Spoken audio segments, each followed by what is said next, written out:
Kata Allah, ciri orang beriman itu, sebentar, kita beriman tidak hari ini? Saya ulangi, beriman tidak? Yakin? Berarti ayat ini untuk kita. Kata para ulama, kalau ngaji Quran, buka mushafnya, posisikan semua ayat itu ditujukan kepada kita. Ini yang akan membantu kita lebih khusyuk dalam membaca Quran. Jadi jangan baca begitu saja, rasakan Allah yang sedang berbicara dengan kita.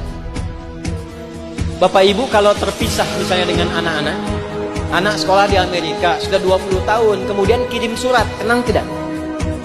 Kirim kabar, senang tidak? Kirim surat, tenang tidak Bu? Senang ya? Saya mau tanya, ibu bapak sekalian, Al-Quran itu ada berapa surat? 114 surat. Semuanya disebut dengan surat. Jadi surat itu diturunkan oleh Allah untuk kita. Jadi itu surat-surat dari Allah untuk kita. Bukan sekedar dibaca, tapi dirasakan bahwa Allah sedang kirim surat kepada kita ini. Sedang dibimbing kita, diberikan kabar gembira. Gak pernah lihat tapi dikirimin surat. Apa kata Allah? Wa ma kana al-mu'minuna liyanfiru kaffah. Hei, ciri insan beriman itu tidak harus berjuang semua ke medan perang. Itu pun kalau ada tuntutannya. Falaula nafara min kulli firqatin minhum ta'ifah. Ini poinnya. Liyatafaqahu fid-din. Allah menyampaikan, maka aku tunjukkan ada satu amalan yang nilainya setara dengan jihad fi sabilillah di medan juang. Bahkan nanti komentar Al-Imam Al-Maraghi, beliau punya tafsir namanya Tafsir Al-Maraghi. Itu komentarnya. Jadi kalau ada pun kegiatan, kemudian saat yang bersamaan ada yang tidak ikut dan memilih mengamalkan yang ini, itu nilainya sama dengan yang berjuang. Dan kalau tidak ada tuntutannya seperti kita sekarang, maka amalan ini melampaui jihad fi sabilillah yang berbentuk fisik. Perjuangan menggunakan fisik. Ayat ini bisa melampaui nilai-nilai perjuangan secara fisik. Apa itu? Ternyata ayatnya ayat yang menuntun kita untuk meningkatkan intelektualitas dan mengisi akal yang telah Allah siapkan untuk membangun kehidupan kita. Perhatikan kalimatnya. Falaula nafara min kulli firqatin minhum ta'ifah liyatafaqahu fid-din.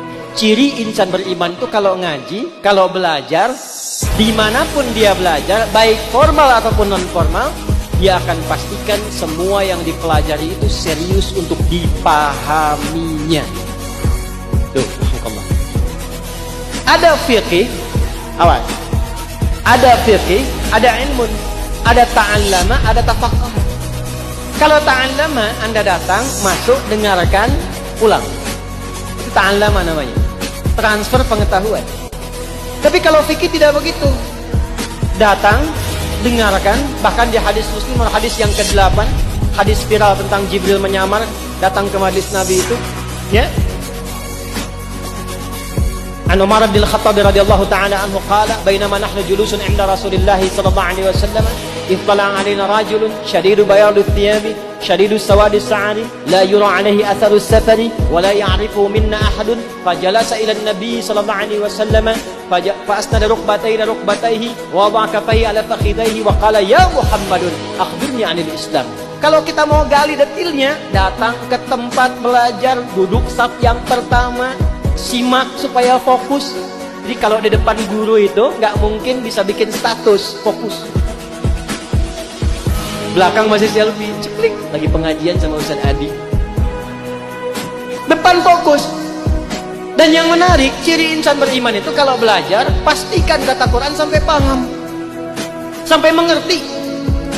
Jangan tinggalkan tempat kita belajar sampai paham, sampai mengerti.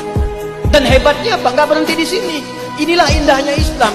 Jangan pernah mendapatkan ajaran dalam Islam, pesan Quran, kecuali Anda bagikan kebaikannya pada setiap tempat yang kita pijak. Maka ujung ayatnya ditutup, waliyunziru qaumahum idza raja'u ilaihim la'allahum yahdharun. Kalau kamu sudah paham, sudah ngerti, sudah pintar, sudah jadi pakar, pulang ke negeri kamu. Pulang ke kampung kamu. Share ilmunya. Ajarkan yang baik supaya tempat yang kita pijak terbantu kemakmurannya, sukses, hebat, menginspirasi, dan masyarakatnya menjadi masyarakat yang berilmu. Ini yang menjadikan saya selalu memberikan pesan pada teman-teman diaspora kita. Kalau sudah pintar, belajar di luar, pulang, bangun negeri. Cintai Indonesia ini amanah besar dari Allah.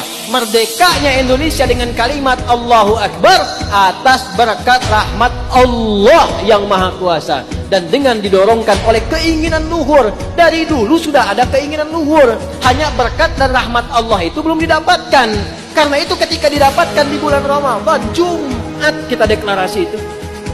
Jangan dibatasi Jalan Pegangsaan Timur nomor 56. Nomor 56 itu menunjukkan kepemilikan.